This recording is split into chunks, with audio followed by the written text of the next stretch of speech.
Hi Mayank, how are you? Hi Vrinda, I am okay. Thanks for asking. How about you? I'm doing good too. So what's up these days? Procrastinating, and I'm trying. I just every day I pretend to work, and yeah, there's the only two things that I do every day. What about you? How's work? I'm eating and sleeping, working on the side. Thank you for joining us at Panpath and sharing the journey with us. Thank you for having me. I mean, Good I to I was approached by you for like so many times, so I had to say yes. Yes, of course, because I bugged your life for like forever. If you wouldn't have said yes, I would have come to your place. Would you like to introduce Anyways, yourself? so hello everyone. My name is Mayank, and I am 22-year-old. Um, that is the only thing that I have to say for myself. There's nothing add to on, nothing less. That's fine. Sure, definitely. So would you like Yeah. to tell us how difficult or when do you actually realize that you are a part of the LGBTQIA community, and how difficult was it to accept for yourself initially, and then coming out to your family? So it was natural to me. Like for my entire life, I kind of knew that I am attracted to men. But it is it's not like someday I woke up and I'm like, oh, I like men. It's very basic and everybody knows that. And so I always kind of knew. But since I was from the background, I was from the school, I had my family background was they did not teach me things like this. That these things also, these things also have a place and these things also are acknowledgeable. So I was kind of like denying the fact and putting all my attention to studies so that maybe it's a phase, maybe it will go away. But at the when I started growing up, when I was in college first year, then this there is obviously urges. So what I did was I started dating men on this app, a wonderful app called Grinder that nobody uses now. So I started going on dates with men, and soon after a year or so, I was ready to accept myself. And when I was in third year, I also came out to my parents. So that's that. Being obviously when you are from LGBTQIA community, for example, I'm gay queer. So it is difficult and different as well. I mean, you cannot go back to normal as what people say, obviously.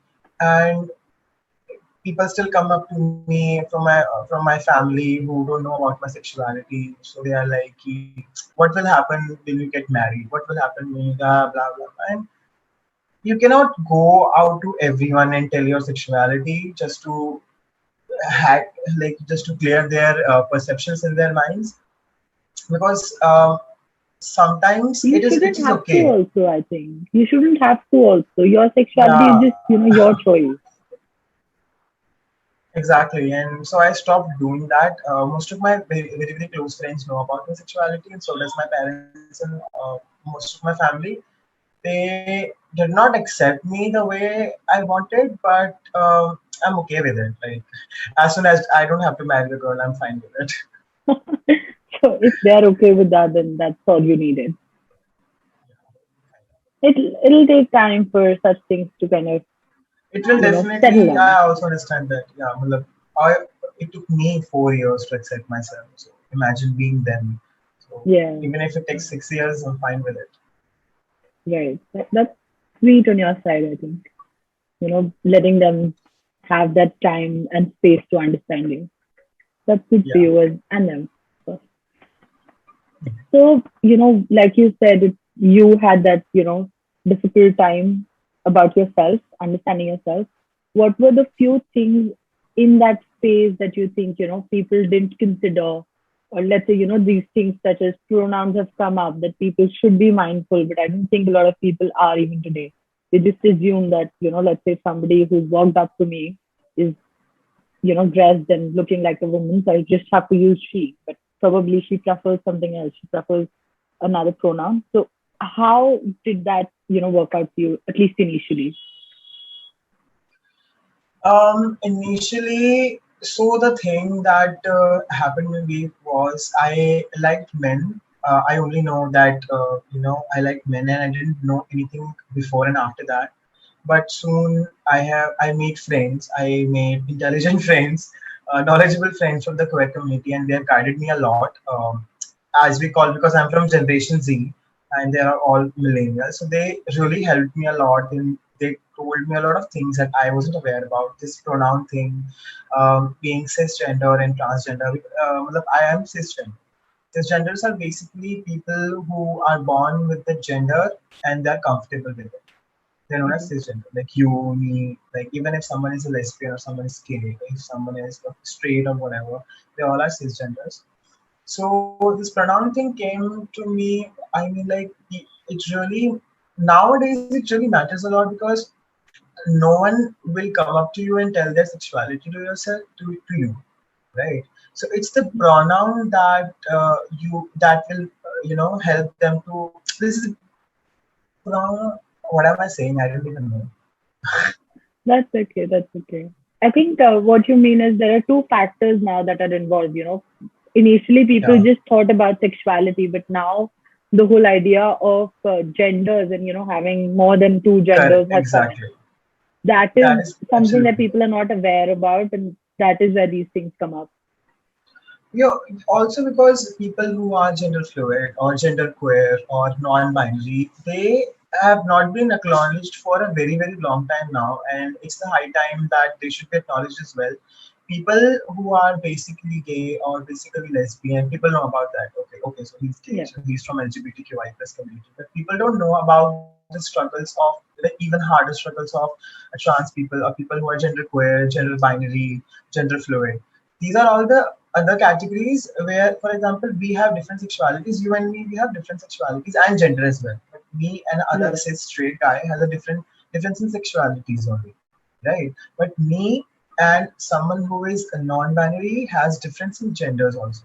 So Right. these are the things that people, because also everyone needs to get acknowledged. Everyone wants to be acknowledged. Everyone needs to be acknowledged, not because they want to highlight themselves in the society. Oh wow, from LGBTQIA community, it's so cool.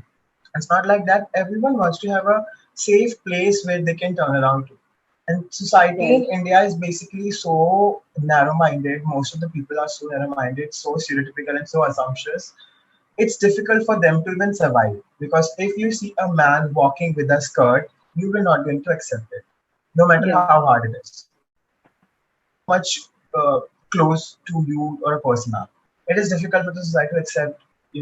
I'm talking about the basic clothes, because nowadays also I believe that everything is gender neutral. I don't think that nail paints or obviously skirts and whatever you can wear, whatever you want, because these things are like really materialistic and extremely gender neutral. So Yeah. this is what is all comes to when pronoun came into the picture. So the thing is, first of all, if you want to know the pronouns of someone, just ask them directly. And Hmm. that's what I feel like. Rather than jumping onto the conclusions that if he's wearing a shirt and a pant and his hair is very nice and tidy and he don't have any feminine characteristics, as what you all say, he might be he slash him, which is absolutely not true. Right. So I would rather ask you, like, I would rather let you ask me questions than rather assuming that what my pronouns are. Right. So, but this is one thing that I personally, feel when I go down to somebody, let's say I don't know this person, but I want to interact with them. And I also want to be mindful just in case, they have a different kind of pronoun. Is it okay to just, upfront ask, or, does that hurt any feelings? Because, like you said, assuming is the worst, right? So I definitely have to ask. But is there a way to ask? Is there like something that we can do to kind of make it more normal for them as such? See, the thing is, there are two factors when I will answer this question in two kind of directions. One is people who are from LGBTQI plus community have already suffered a lot. They've already like seen worse things than a nice stranger coming up to them and asking about their pronouns. this is something that will not mind them at all. That's what I think. I mean, people have different, ways to behave to other people. I will not react to it, and I'd be glad if someone comes up to me and asks for my pronouns rather than just assuming hey, uh, he or him. So Yeah, is there is no actually right way to ask it, because there actually never been a right way to ask it. I mean, you cannot go to a bisexual person or a gay person or a lesbian person to and directly come to go and ask them, hey, are you gay? Because that is none of yeah, your business. Number one, that's none of your line to cross it, and it's their sexuality, it's their gender. They can do whatever the fuck they want to it. But it's a right. good thing that people are now coming up and asking about the pronouns, which is really nice thing straight people are doing these days. Of course, straight people, are trying to blend into the trend. So, like you say. So I think, like you said, it's coming up. People are trying to also be mindful just because of the reason that it has, because of the whole movements that we've had, and people have become a little more aware about it. So the idea of pronouns has become pretty trendy, right? So people, straight people, as you call them, have started blending into the trend, started asking these questions. So the idea has become common to them of asking pronouns, even if they're doing or not, is another part of it. Other than this, what else, in your, let's say, a university or a workplace or even a, meetup where you're meeting new people, you're talking to people. What are the things that we can actually do to, normalize the situation for them? Because I think the whole idea of this entire, conversation or movement around this is to make it more normal rather than treating them as a separate community, putting a banner around it, right? Putting a tag behind it. The idea is to make it so gender neutral, so normal that they don't have to think that they're from a separate community as such. So what is, other things that we could do? See, the thing is, ki, if we talk about normalizing this thing that putting labels, putting labels to the LGBTQIA plus community, it will take around like 100 years or so to just normalize. That when we will have no labels as a straight or gay or lesbian or XYZ. But apart from that, see, what is the problem with the people in India is they will look for. I don't know about girls much. I've always been around, like obviously boys. Um, West I'm always around boys. Um, but the thing is, they will tease you. They will say bad comments to you, and they will do anything that they have in the hand to just to make them more straight and to make the other person more of a gay person, which is absolutely stupid. But at the time when they know about it, I have experienced it in my personal life. There were a couple of college mates, there were a couple of school people. They were used to bully me because of my whatever feminine characteristics or the way I talk or whatever it is. But as soon as I came out to them, as soon as I came out to the public, and they got the when they got to know that I'm from LGBTQIA community, I'm gay and queer, they came up to me after a couple of days, and like most of them said sorry. They apologized for saying bad comments to me. I mean, I'm okay with it. I didn't say that forgive them. Like, why do you have to do it? The question of In that the is, first why place? do you Yeah. have to tease a particular person if he's feminine or not? Why do you have to pass comments on it? I mean, he or she is minding his slash her own business. They're not coming up to, they are not climbing up to you, they are not clinging up to you, so why do you have to make comments out of it? And Mm. I don't know, this stupid masculinity factor that comes in, that this is something very, very stupid. I don't know, like I'm going to stop talking about it because this stupid masculinity factor is so much, around these days. A man needs to behave a certain way. A woman needs to behave a certain way, dress a certain way, talk a certain way, which is I find it very funny actually. I mean, which is very stupid and funny.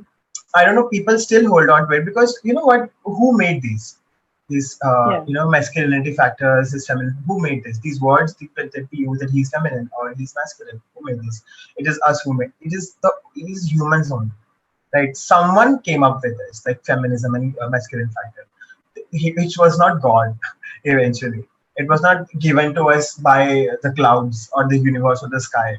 It is humans that made it, and now like I am seeing the change around it. Like no one really, most of the time, no one really judges you when you are a certain way, like when you are feminine or masculine as well. But still we need to go a really long way still now. Like I also remember when I am coming when I was coming home from the office, I had nail paint. I was in the metro.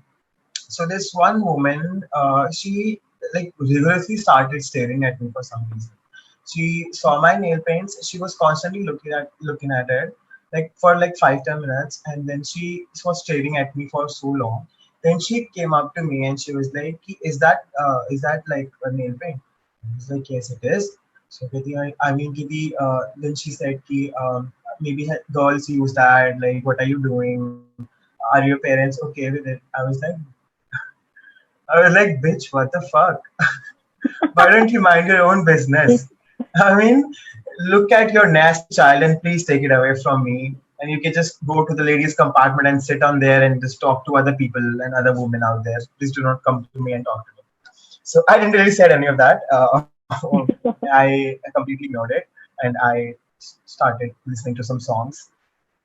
So this is what it is nowadays, and there are some bad days, there are some good days. But I am, that's what I'm really lucky that I have friends who have not only accepted me the way I am, but also encourages me to do a lot of more things. Be it my college friends, be it my school friends, be it my office colleagues or whatever. So I think I'm a little lucky, when it comes to how people are treating me. But it is, I have seen it is difficult for a lot of people. I have friends who suffer from this whole teasing thing and this abusing thing. Their parents are really abusive, so it Yeah. is still very difficult. It's very difficult. It's very difficult. You are not lucky, Mike. We are lucky to have you as a friend because I don't know if you remember the first time I got to know about, you coming out to us because, through college and everything, things spread. And as soon as I got to know, the first thing I did was I called you up and I said, I've always wanted to have a friend in this community because I don't know about, the entire community and I would love to learn. I said, I'm so proud that I have a friend like you who is there and I can ask you whatever shit I want to. Thank you so much for answering all these questions. So, is there something you would like to say all the straight people to what to do, what not to do in the end? Just don't do this, do that. I mean, just don't assume things. It's better you come up to me and ask. I'd happily answer you. Just don't assume things. Don't stereotype things, because and what the problem is, they are stereotyping the stereotypical things, which is even more worse. So just Right. don't assume things. Go to the person. If he's your friend and you feel like you have an extreme urge to ask a question, oh, is he gay? हमको पूछना है जाके. Get the fuck it out of your mind. You are in no position, and like you are in no border to ask a particular person about his sexuality. You can definitely go and ask him slash her the pronouns. It is Right. very basic. So the only message is like, don't assume things, don't be stereotypical bitch, and just go and ask. Rather than sexuality, go and ask pronouns. And if he's your friend and something like that, still don't ask. Why? Because when a person is coming out to himself first, so it is difficult for him to accept himself, and he's very vulnerable to everything around him. तो मतलब उसको छोटी Right. सी चीज भी बहुत pinch कर जाती है, and you won't even know how people have people have done to themselves, regarding all this LGBTQIA plus community. So it is very difficult for them. So don't ask them some stupid questions. Just definitely go and ask them their pronouns and don't assume things. That is that. Thank you so much, Mike. Thank you for sharing all these things and taking out the time to talk with us. No issues. Thank you so much, Brenda, for having me. It was such a lovely talk with you. Thank you so much. It was very insightful, especially for me as well. Like I said, I haven't really known things, but it's always nice to be informed rather than, be just going out there and saying blabbering shit. So Correct. thank you Absolutely. so much. Thank you for being here You're in welcome. Frankfurt and talking with us. Thank you My so much. pleasure. My pleasure. You're welcome.